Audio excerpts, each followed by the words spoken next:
User authorized. E3 unlocked.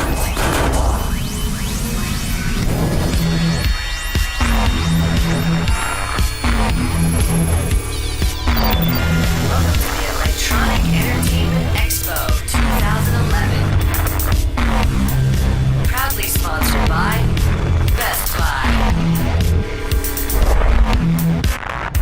Ladies and gentlemen, welcome back to GameSpot's coverage of E3 2011. It is day 2, and we are kicking off our live stage show with one of the most anticipated games of E3, Mass Effect 3. Joining me on stage from BioWare is Casey Hudson, a man you may have seen throughout the whole run of this epic series. Casey, thank you for joining us. It's a pleasure, thank you. We are super excited to get another look at Mass Effect 3.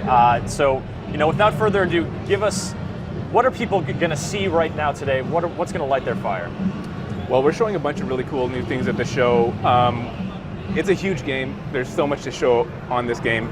And so we're trying to show a bunch of the different facets of it. The huge moments which you saw at the stage show. Absolutely. And so that's where literally we put you as the player, as Commander Shepard, in the same space as Reapers, these literally mile-high enemies. And not, at a remove Reapers, not I see them far off in the distance, but that one's coming after me. Reapers. That's right. Yeah, you'll literally be in the same space as them at certain points. So huge moments. We've also done a lot to really expand the combat gameplay. So that's some of the stuff that we're looking at right here. We're going to kind of run through some of the new things that Commander Shepard can do. So the combat is really intense, weapons really hard-hitting. Shepard's got a lot of new movement abilities. And then I guess the other component is the role-playing aspects, whether it's customization stuff and the story. So it's kind of like all of those things together. Really, we've been working on this series. This is the best place for people to jump in if you haven't played it before. And this is the beginning of the Galactic War. Shepard starts out on Earth, and then it just builds out from there. And now, speaking of planets, are we on Earth in this gameplay segment right now? Tell us what, we saw a little bit of this for those folks who watched the Microsoft press conference demo, but give us the setting here for Shepard's encounter. So this is actually from sort of in the middle of the game, and Commander Shepard is actually on a world. This is a Solarian homeworld, and so you're kind of caught between two warring civilizations, and what Shepard's trying to do here is rescue the one person that really holds a key to the alliance between them. And so you're kind of in this Solarian Area 51 type facility, and you're trying to rescue someone. And so you can see that Shepard's really fighting through here. And now you're visiting with the Solarians, obviously one of the most important species in the Mass Effect universe. Are you going to be gathering the support of the Citadel species to help defend Earth and humanity? Yeah, that's part of the really cool premise of Mass Effect 3 is that, everything is really led up to this point. So previous games, you found out that there's an ancient race of super intelligent machines that are here to harvest all life in the galaxy. Mm-hmm. And Shepard's been trying to prove it to people and trying to hold it off. But Mass Effect 3 is about that war and the fact that they're here. So you do start off on Earth, and then... And I don't mean to interrupt you right now, but Shepard just showed off one of the new things you guys are boasting here in Mass Effect 3. That's right. And that is a blade. It's sort of like the Omni tool gone ballistic. That's right. Yeah, the Omni Blade is a new, really visceral melee attack. You can use it in a bunch of different situations. We'll show it again, but it's basically like a holographic switchblade. So it's a great new addition. And what we're looking at here is another big new addition to the whole experience. You can literally craft your weapons by throwing them down on a bench and plugging in mods that you'll buy and find and sell throughout the game economy. So that's a huge new addition, is that you can actually really customize your weapons, your armor, your gear to really suit different play styles. And I think that's something that fans are really excited for, because you gain new weapons throughout Mass Effect 2, but a return to being able to tweak to your play style, right. That's just been lighting people's fires. They've been really excited about it. That's been really the big expansion, is just all of the features that we've been building over the series. Now it's like they all kind of connect together, and you have this incredible fluidity in how you can play. So right there we saw that in terms of your character progression, you've got not only new powers, but as you progress your powers, you're able to choose not just from the new ones, but which version of each one, because they start branching. So as you progress each power, in that case we're looking at combat mastery, which is a passive power for the soldier. You can choose at the next stage, do you want more damage in combat or do you want more influence? And again, it really has to do with the way that you want to play the game. And the more branching paths, the better as far as I'm concerned, because that just adds fuel to that fire of, I want to go back, I want to replay, right. I want to get through it again. Now, you mentioned earlier that this is one of the best places for fans, or for folks to jump into the Mass Effect series. And, right. When you released Mass Effect 2 for the PS3, there was an interactive comic that sort of served as a previously on Mass Effect. Are you guys doing something like that for Mass Effect 3? Yeah, I mean, we actually haven't sorted out exactly how we're going to do it, but we know that actually for new players and for even big fans of the series, it's great after, it's been a couple years since the previous game by the time Mass Effect 3 comes out, so everyone's going to want at least a little bit of a refresher on where they left off, and just kind of recap the story. So we'll definitely have something like that for both new players and existing fans. Excellent. Now, back to the gameplay here. We've got a pod integrity meter. This is sort of defending that VIP you were talking about? That's right. So this is Morden. Morden is a character that you might know from previous games if you played the Mass Effect series. You might have gotten Morden killed in Mass Effect 2. So this scene would be different had you done different things in Mass Effect 2. But they're trying to move this kind of security pod out of this facility, but they're being attacked by Cerberus. And so these troopers are really trying to break into that pod, and Shepard's trying to defend it. What we're seeing here actually is one of the bigger enemies. I'll say. Definitely not the biggest enemy, but the cool thing about this guy is that it's a really cool enemy to fight, but it's actually a vehicle. If you can take out the pilot before you destroy the vehicle, you can actually jump in there and stomp around in a mech and dominate the battlefield. Excellent. So, I mean, we're doing really neat things with what enemies can be in Mass Effect 3.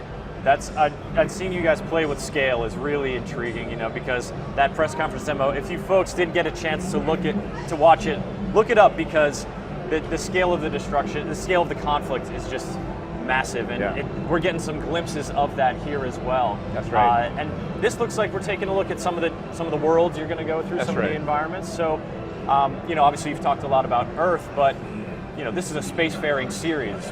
Where else is Shepard going to travel?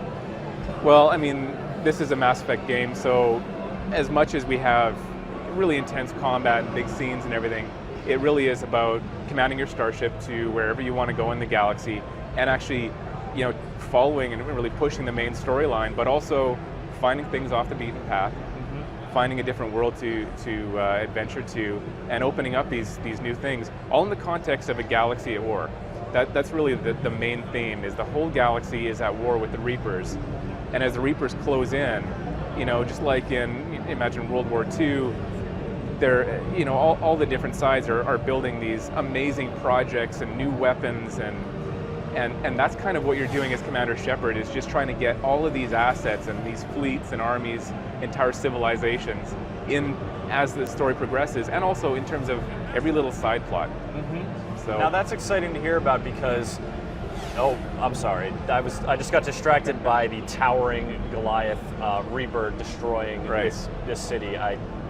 We should talk about this right now. What is going on? This is Earth. This is from towards the beginning of the game. Shepard has been in hearings, kind of answering for prior actions, but obviously those hearings were cut short because the Reapers have arrived.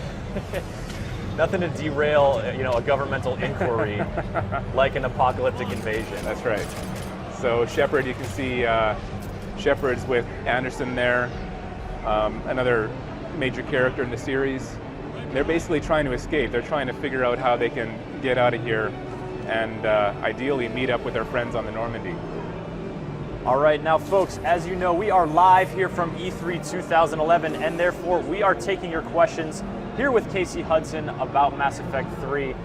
Send them to us over Twitter to @GameSpot, or use the Ask Us a Question button right on the page next to the player you are seeing.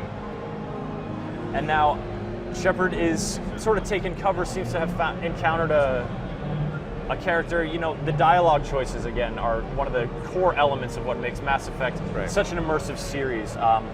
You know, are you guys, talk to us about how that plays into Mass Effect 3.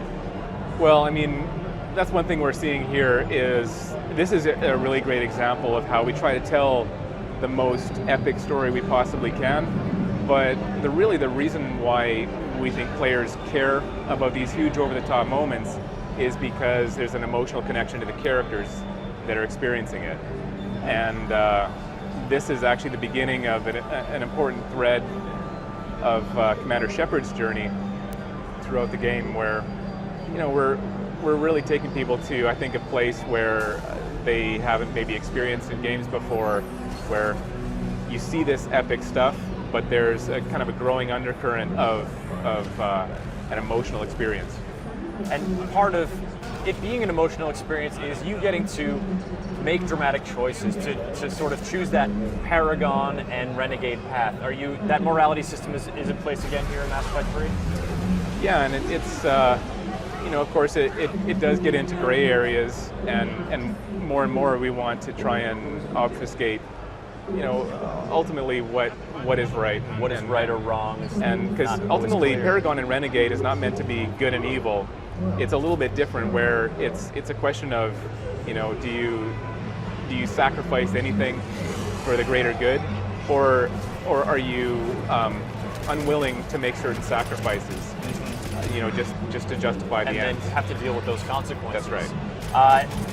It seems like this, you know, but in combat, when you're fighting a hideous monster called a cannibal, is that a new looking enemy? Because yeah, the cannibals, that's pretty horrifying. It's an example of one of the new enemies that we have, where they've got more complex behaviors. So they're doing all kinds of different things, where these guys actually will kind of feast on the health energy of other creatures. So they're, you know, you have to really think about how these different characters fight and what you need to do against them.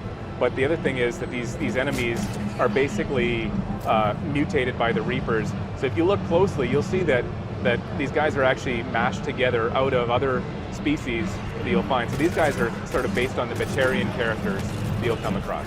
Yeah, I saw so numerous eyeballs in their horrible deformed faces. That's right. I think I saw a second skull kind of grafted onto the side. That is gnarly. So we have a question coming in about you know, the diverse species you see. You know, obviously we talked about Batarians, Solarians, and, you know, we've seen Asari squad mates. Right. Are we going to be seeing any that maybe didn't play a role in Mass Effect 2, or some new species that you want to maybe give us a hint about? Yeah, I mean, we'll definitely have some new characters. For example, one we've talked about is a character called James Vega. So we're seeing Shepard and Anderson kind of run around in Earth military fatigues. Mm-hmm. James Vega is kind of a career soldier officer, and so he'll be a new character for this series. We're also bringing back, you know, in addition to adding some other characters, we're bringing back some of the characters that you might have seen before, some of the characters maybe that are main characters in the Mass Effect series but weren't main, you know, squad members in Mass Effect 2. So we always try and create a blend of meeting new people and the discovery of that, but also, you know, bringing back old friends. Excellent. Now, as this conflict plays out, we're seeing some friends arrive on the scene. Right. Yeah. So the Normandy shows up, and obviously Shepard knows he's probably got some friends in there.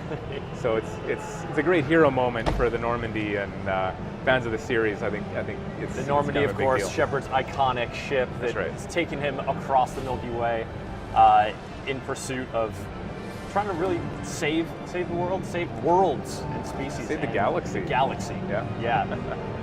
Excellent. And so, is this a new face here, or is this just a new hairstyle for a familiar friend?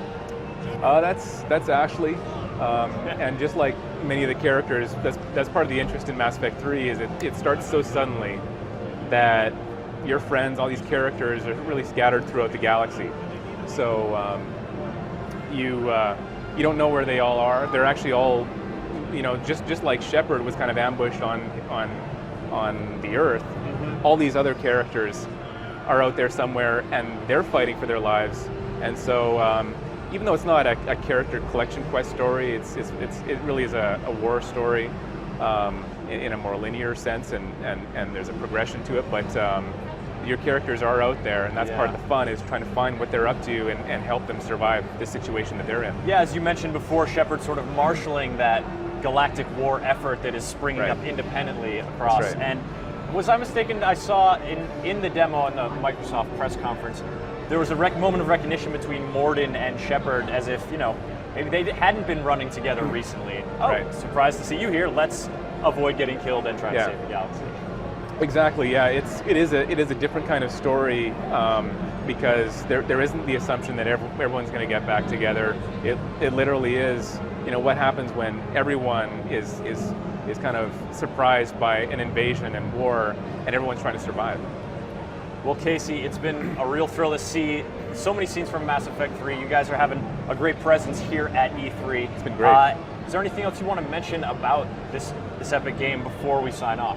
Well, one of the big things that we're announcing here at E3 is we've got a date. It's March 6, 2012, and we're going to be on Xbox 360, PS3, and the PC. There you heard it, folks. March 6th. Casey Hudson, thank you so much for joining us on stage. Mass Effect 3 coming to you, folks, early next year. Now we're going to head off to a different kind of hero, a little more earthbound, but no less spectacular. It's Captain America. We've got a demo of that game coming up for you right now.